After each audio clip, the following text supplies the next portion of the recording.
Hello, my name is Madeline Harmon and I created the Hive, a student center that focuses on aiding students with productivity and focus. The Hive is located in Flagstaff, Arizona, which is known for its college campus, Northern Arizona University. It is also known for its amazing seasons, diverse culture, and mountain that gives students the ability to go snowboarding or skiing. The Hive is an attachment to NAU and is located between the Dome and Riley Hall. Do you ever feel as though you aren't able to concentrate in the environment presented to you, that you don't have a personal space to get your work done? I know I definitely do. I'm not able to focus at home, and I'm not really able to focus at school either. So, what's the actual issue I'm getting at? Well, I feel as though student centers are often designed without the students in mind. They lack design that students enjoy and forget that there are ways to design in order to help with the purpose of the building. Not to mention, there are ways to design a student center that helps with learning disabilities as well. So, the first topic I decided to research was third place theory. Most people have their home and then they go to work and then they have their third place. The third place is a place you can go to escape the other two. It's a place where you can socialize, relax, have a beverage, maybe some food. It's a place where you feel comfortable. In order for a third place to feel like a third place, it must be comfortable.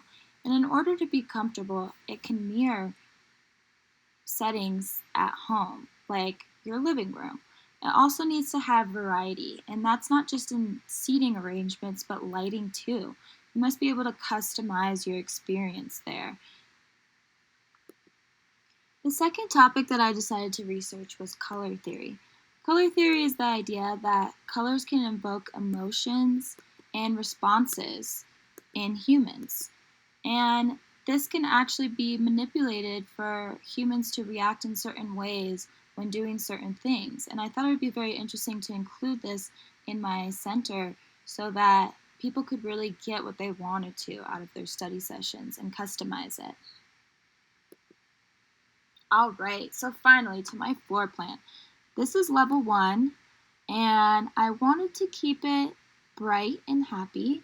I wanted there to be a lot of variety of seating. The coffee bar is located down here, and there are a lot of public and private spaces. As you can see with the variety of seating, there's booth seating, there's bar seating, there's group seating, pod seating, and presentation seating. There's also even little cubicle seating. With all of this variation, students can really choose what they want, how they want to study, and they get to customize their experience, which is so important for third place design. It also is important that students are able to get refreshments and food in this space so they don't have to leave and come back and restart their study session. So I want to walk you through my space. We're going to start at the entrance, which is on the first floor, and you walk right into the reception desk where the librarian would probably sit. Behind the librarian is a nice signage of the Hive and some foliage, and to the left is the librarian's office. I used a lot of natural stone and wood in this area. So first off, in this left corner, we have some bar seating. Above that, we have these marble bubbles where there's pendant lighting and recess lighting, so there's a good variation there. Over in the back, there's some marble and wood detailing in the coffee bar area. Down below that, we have the booth seating so that you can sit in a group, but you can have a little bit more privacy, but you're still not completely separated from the rest of the space and you can still socialize. Over down on the right, we have presentation seating where those tables that are against that back wall, you can present PowerPoints or other presentations to your classmates, and you can have that group setting. I wanted to ensure wayfinding, but I didn't want it to be too obvious because sometimes I feel like this can be distracting. So in order to do this, I did this through the ceiling. So as you can see in the top main study area, there are those bubble detailing ceiling. in the ceiling, and that shows that that's a cohesive space. Whereas down below in the presentation seating, we have that wood paneling with recessed canned lighting, and that shows that corner right there. So it really gives a separation to each space. Next up, I have the coffee bar. I wanted to incorporate this because according to Third Place Design, it is very important to have a space where you can get refreshments or food so that students don't have to interrupt their study sessions by leaving and coming back.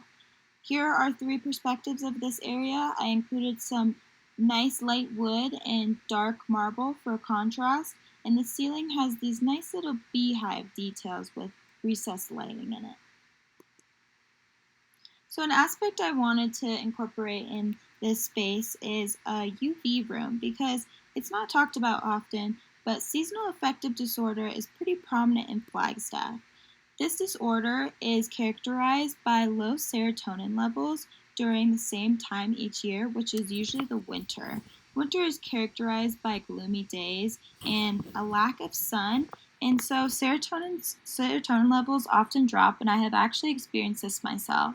In order to combat this, I have a room that has UV lighting, which replicates the rays of the sun, so students can come here to take a break from studying, talk to other students, just relax and boost their serotonin levels.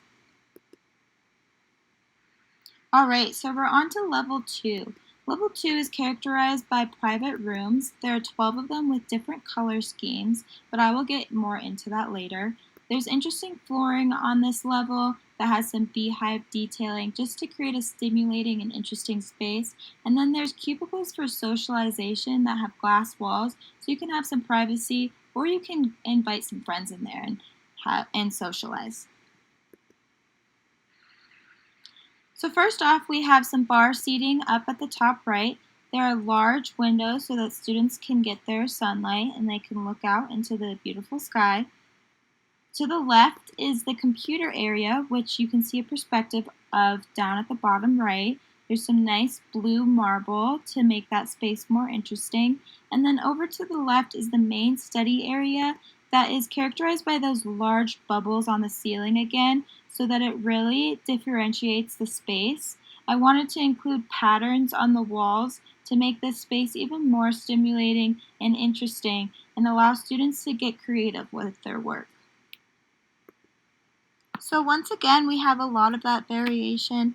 We have bar seating, we have community seating, we have sofas, we have office chairs, we have a mixture of just about everything, and this really adds to that third place design.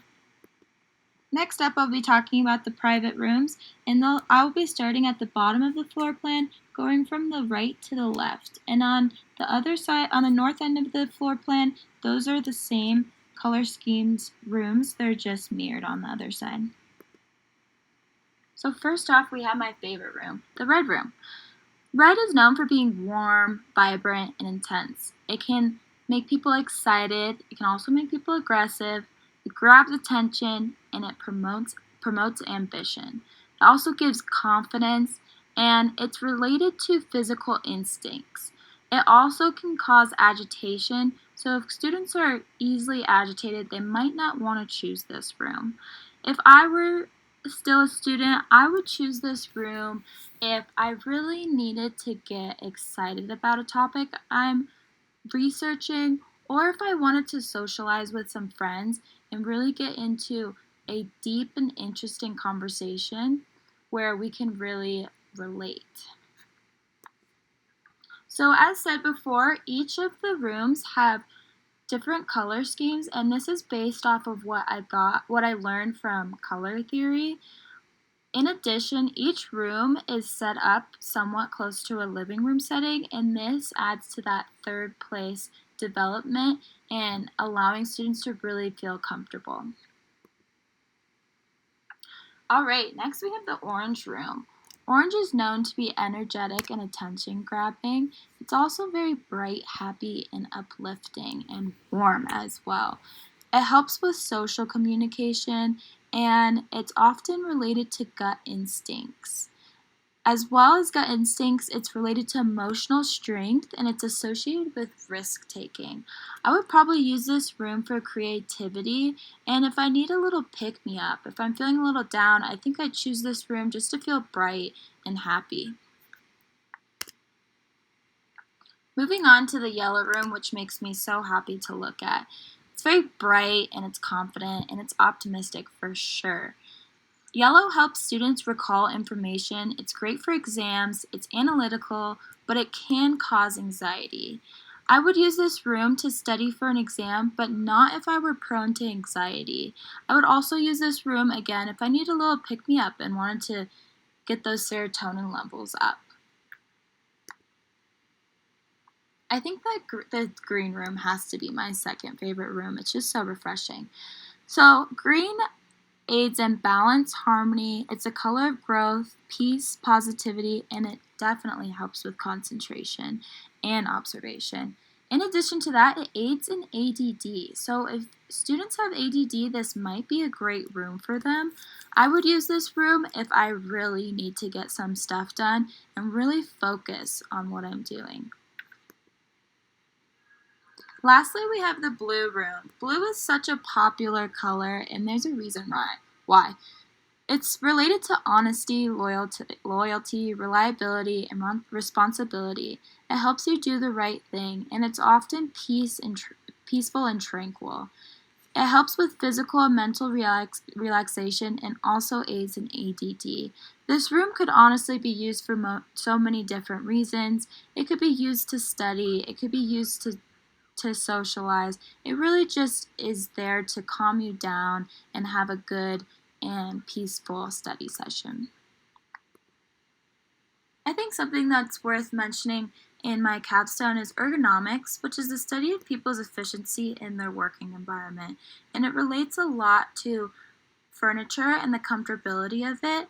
In order for me to make sure that I had healthy furniture that promoted circulation and health throughout the body, I included Herman Miller chairs, and they have varying heights, and just about every piece of furniture in my space is adjustable and movable. So there's also that variation for third place design that I have mentioned before. So in order to do my part as a responsible interior designer, I wanted to make sure that my footprint from this building wasn't too high, and in order to do that, I reduced energy through a geothermal heating and cooling system. A geothermal heat pump or ground source heat pump is a central heating and or cooling system that transfers heat to and from the ground. It uses the earth all the time without intermittency as a heat source or a heat sink. So this really reduces the amount of energy that the building uses, and although it costs a lot in the beginning, it also in the long run is a very good investment and takes down those air conditioning or heating prices. Hooray, we're at the conclusion. In conclusion, the two main things I focused on during this capstone were color theory and third place theory. I incorporated third place theory through variation, home-like settings, different color schemes, and different variation in the lighting as well. As far as color theory, I had 6 different color schemed rooms so that you could choose what you get out of your study session. In conclusion, I created this capstone for students who feel like their study environments aren't personalized at school, and the Hive really focuses on creating a space where students are comfortable and thought about. Thank you so much for your time and consideration.